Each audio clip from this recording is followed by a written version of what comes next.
মাঝে মধ্যে শেয়ার করি আমার বারান্দার সবজি গাছ। এই যে ডললে খোসেনি, বর্তমানে লঙ্কা ধরা প্রায় শেষ, দাঁড়ান জুম করি। এই যে আবার ফুল এসছে। এই যে বেগুন গাছ, এটা বেশ খানিকটা বড় হয়েছে, যদিও এটা নতুন বেগুন গাছ। আর এই যে লাফা গাছ, এর মধ্যে কি একটাও আছে, এর আগের দিন তোলা হয়েছিল, এখন আবার নতুন জালি এসছে। এই যে নতুন জালি এসছে, মাটি দেওয়া হয়েছে না। এই মোমেন্টে আর কাউকে দেখতে পাচ্ছি না। এটাও দোলে খোসানির ফুল এসছে, এই যে ফুল এসছে। এটা নতুন লঙ্কা গাছ, বলতে পারবো না কি হবে। এটাও নতুন লঙ্কা গাছ, এটাতে ফুল এসছে গো, এসছে এটাতে ফুল না, এটাতে ফুল আসেনি। আর এটা পুরনো লঙ্কা গাছ, আবার নতুন করে বেরিয়েছে।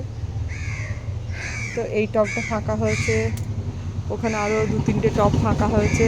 ওই যে আমার পদ্ম গাছ, ওই যে ফুল গাছ। আর দেখুন কীরকম মেঘ লেগেছে, প্রতিদিনই মেঘ লাগে কিন্তু বৃষ্টি আর হয় না। যে কাজের জন্য এসেছি চলুন করা যাক। আর এই যে আজকে একটা পুচকি বেগুন গাছ লাগানো হয়েছে। এই তুমি আমাকে হাততালিটা জোরে দাও, জোরে দাও।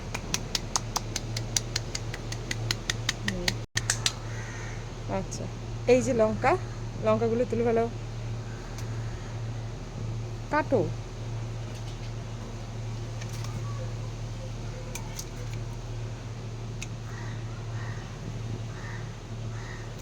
মানে ধরেছিল প্রচুর, আমি নিজের প্রয়োজন মতো কুটুর কাটুর করে তুলে ফেলেছি। আজকে লঙ্কা একদমই নেই। আজকে মা দাঁত তুলতে এসেছিল, তখন ভেবেছিলাম বাজার করে ঢুকবো। বাজার আমি করেছি, কিন্তু এই বাজারটা আর করা হয়নি, সবজি বাজার আর করা হয়নি।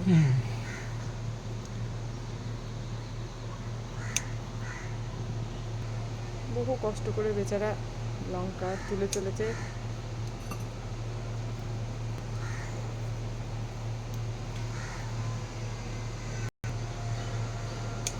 একটা দুটো থাক, দেখতে ভালো লাগবে, কোনোটা বিচন হবে। তো এই যে এতগুলো বেরোচ্ছে দেখছি, এতগুলো লঙ্কা পেয়েছি। ও নতুন এসছে আবার, এই যে একটা। ও হ্যাঁ এসছে আবার। গাছগুলোয় সার লাগবে, একটু জৈব সার দিতে হবে। আরও এসছে, এই তো ও হ্যাঁ এসছে। চলো চমকিও না এদের।